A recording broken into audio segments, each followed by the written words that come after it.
है और दिल्ली से डॉक्टर सोनिया जी यहाँ पे आकर के पूरी विद्यालय ये स्टाइल हो गया।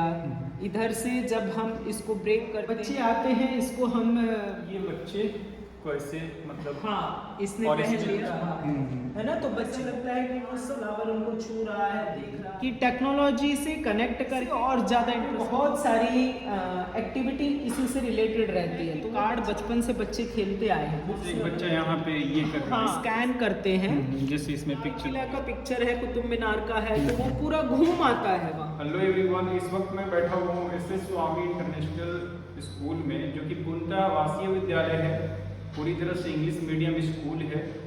और दिल्ली से डॉक्टर सोनिया जी यहाँ पे आकर के पूरी विद्यालय का संचालन करती है, पूरी तरह से देखभाल यही करती हैं कि कैसे चलाना है, कैसे शिक्षकों को, कहाँ से शिक्षक आएंगे और कौन से शिक्षक बच्चों को पढ़ाएंगे। तो अभी जानने की कोशिश हम करेंगे कि यहाँ जो शिक्षक बच्चों को पढ़ाते हैं तो मेथडोलॉजी क्या रहता है, बच्चों को पढ़ाने का तरीका क्या रहता है और स्कूलों से अलग या कुछ नया, कुछ यूनिक, तो क्या रहता है मैम यहाँ पे, कैसे बच्चे पढ़ते हैं? शानी जी, आपका बहुत बहुत धन्यवाद कि आपने मौका दिया हमें इस चीज़ को बताने के लिए कि हम क्या टेक्नोलॉजी यूज़ करते हैं। देखिए, हम किसी भी टॉपिक को क्लियर करने के लिए 9 से 10 तरह के तरीके अपनाते हैं। बेसिकली पढ़ाई को बोझ नहीं बनाना है, क्रिएटिव बनाना है ज़्यादा से ज़्यादा।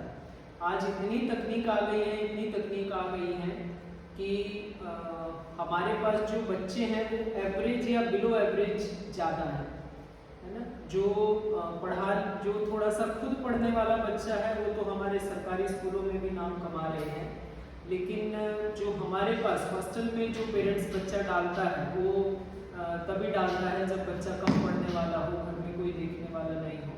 तो एवरेज बिलो एवरेज बच्चे हैं, इनको पढ़ाई अगर हम बोझ बना देंगे तो कर नहीं पाएंगे।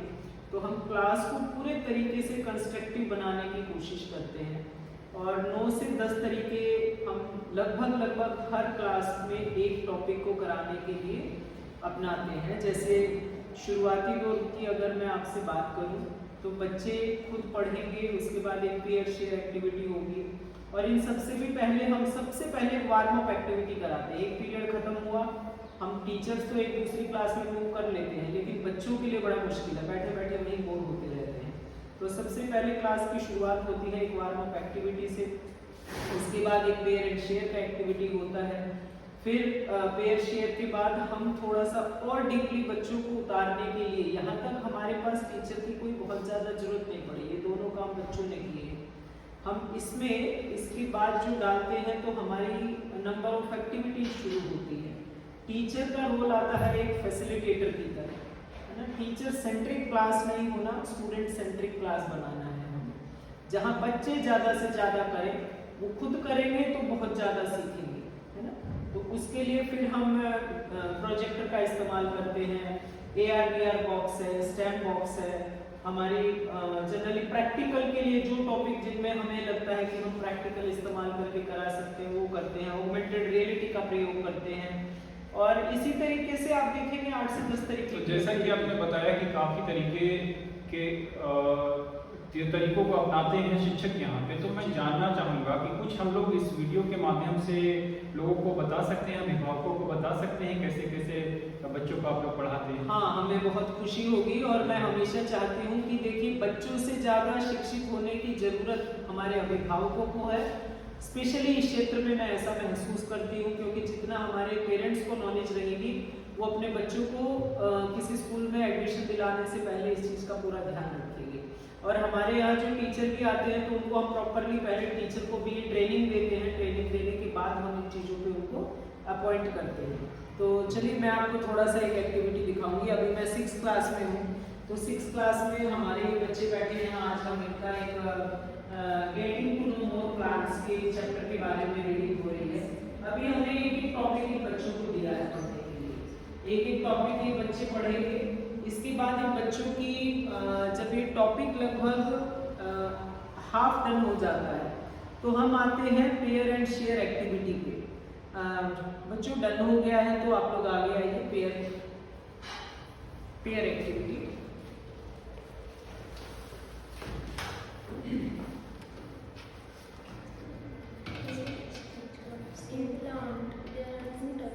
इस चीज के लिए हम तकरीबन 10 मिनट बच्चों को देते हैं। एक बच्चे ने जो पढ़ा वो दूसरे को बताएगा, जो दूसरे ने पढ़ा वो उसको बताएगा। तो जितना बच्चों ने आपस में सीखा वो उसको एक दूसरे के साथ दूसरे में ट्रांसफर कर देते हैं। अब इसके बाद रोल शुरू होता है टीचर का कि भाई बच्चे को आगे बुलाते हैं।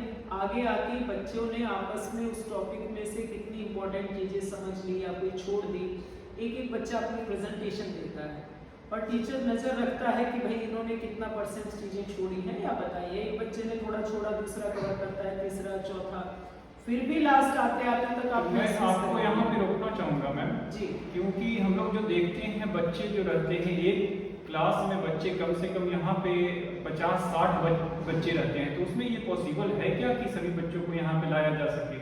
नहीं। देखिए, हम नई शिक्षा नीति पे काम करते हैं। हमारे यहाँ रूल है कि 20 बच्चों से ज़्यादा किसी भी क्लास में हम बच्चे ही नहीं रखते हैं और आगे भी नहीं रखेंगे, क्योंकि वो 50-60 बच्चे तो पढ़ते ही नहीं हैं, वो पॉसिबल ही नहीं है। एक टीचर के पास 35 से 40 मिनट पीरियड होता है, 5 मिनट टीचर आने जाने में वेस्ट हो जाता है। तो 35 मिनट में टीचर एक्टिविटी क्या कराएगा और 1-1 मिनट बच्चों को देगा क्या? तो हम केवल 20 बच्चे रखते हैं और हमारे यहाँ एक पीरियड 1 घंटे का होता है, तो उसमें ये एक्टिविटीज़ बहुत अच्छे से पॉसिबल हो जाती हैं। 50-60 में ऐसी संभावना ही नहीं है। तो ये बच्चे अभी आ गए हैं प्रेजेंटेशन दे लिए, फिर इसके बाद अब शिक्षक का रोल जो है यहाँ से क्या शुरू होता है, क्या करते हैं वो शिक्षक?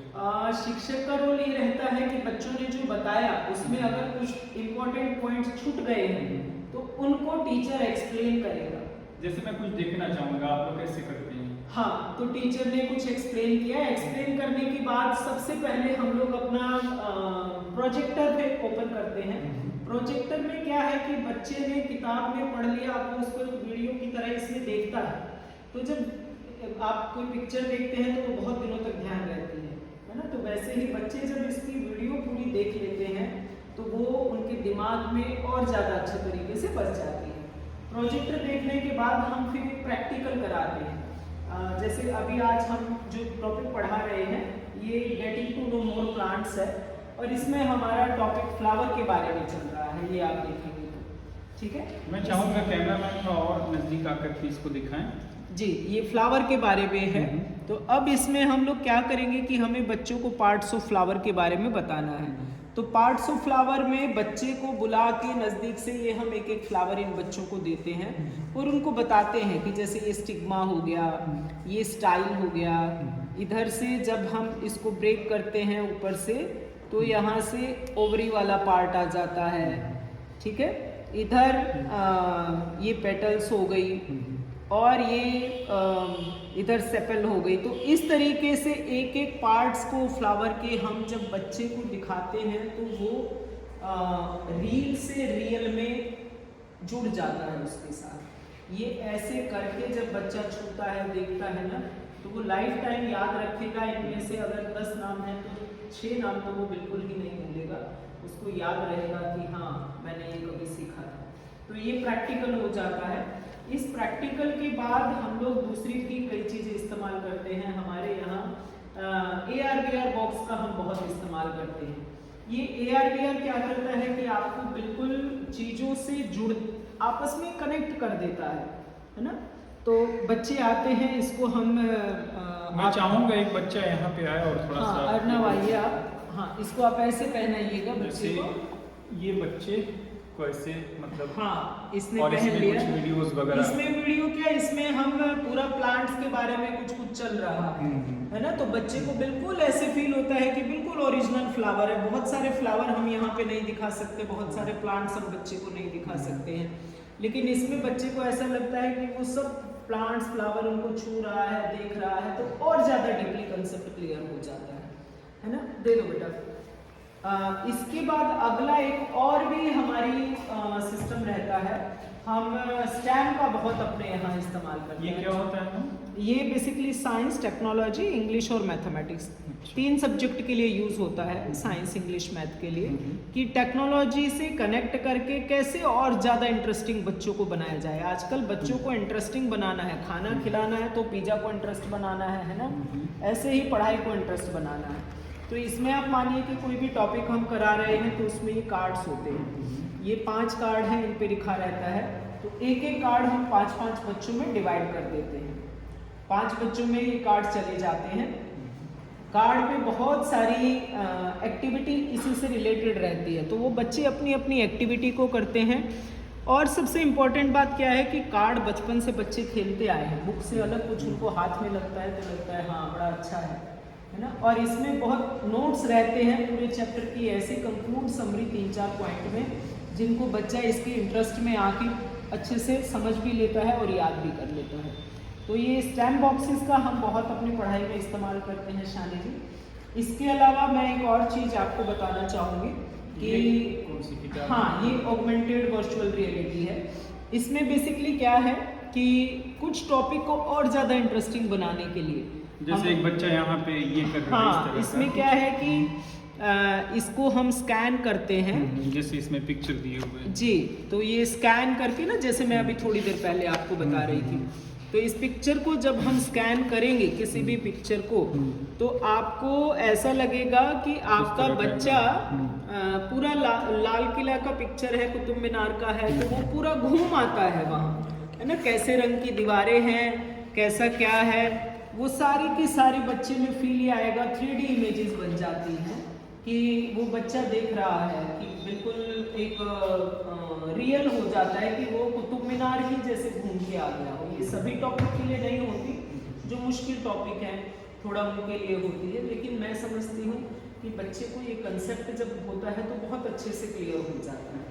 और क्या रहता है कि देखिए हर चैप्टर में कुछ इंपॉर्टेंट कीवर्ड्स होते हैं, उन कीवर्ड्स को बार बार हम बोलते हैं इन्हीं सब चीज़ों के दौरान, तो वो बच्चे के दिमाग में बैठ जाते हैं। तो जब वो बच्चे के दिमाग में बैठ जाते हैं तो उसको याद करने की जरूरत नहीं होती है। इतना सब करने के बाद हम उन्हीं से क्वेश्चन पूछते हैं जो भी बैक साइड में लिखा होता है। तो जब हम क्वेश्चन पूछते हैं तो बच्चा आंसर देता है, अगर किसी बच्चे ने कुछ छोड़ दिया तो दूसरा बच्चा बताता है ना।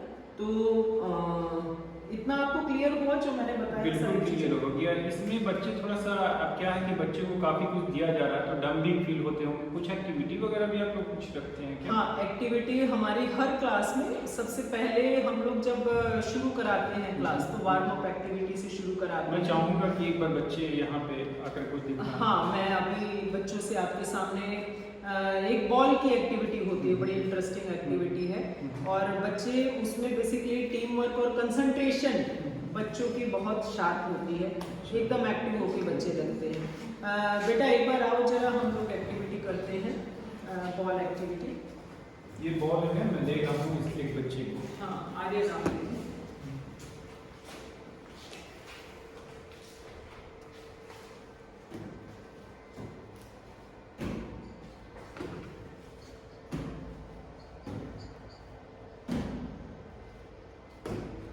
ये जैसे बॉल एक्टिविटी आपने देखी, इस बॉल एक्टिविटी में क्या था कि हर बच्चे को अपनी कैच करनी है तो उसकी कंसंट्रेशन बढ़ रही है। आप बैठिए बेटा, है ना। तो इसमें थोड़ा सा बच्चे भी लाइट हो गए, इसके हम 3-4 राउंड करा देते हैं और बच्चा एक्टिव होकर दोबारा से उतनी ही फुल एनर्जी के साथ अपने सब्जेक्ट में लग जाता है। तो मेन मुद्दा है कि क्लास को ज़्यादा से ज़्यादा कंस्ट्रक्टिव बनाएं, टेस्टी बनाना, इंटरेस्टिंग बनाना। टेस्टी जितना ज़्यादा अलग अलग सामान आप यूज़ करेंगे ना, खाली किताब देके कहेंगे बुक पढ़ लिया, टीचर आया उसने पाठ पढ़ा दिया, क्वेश्चन उत्तर लिख दिया, अब बच्चा याद कर लिया, तो देखिए नहीं हो सकता, है ना। ऐसे बच्चे बहुत 10% हैं जो इन चीज़ों से कर लेंगे। हमें सब बच्चों को स्किल देनी है, सबको आगे बढ़ाना है, तो हमें कुछ इंटरेस्टिंग बनाना होगा। तो जनरली हमारा हर क्लास इसी तरीके से 9-10 तरीके अपनाकर उसको हम कंस्ट्रक्टिव बनाकर चलते हैं।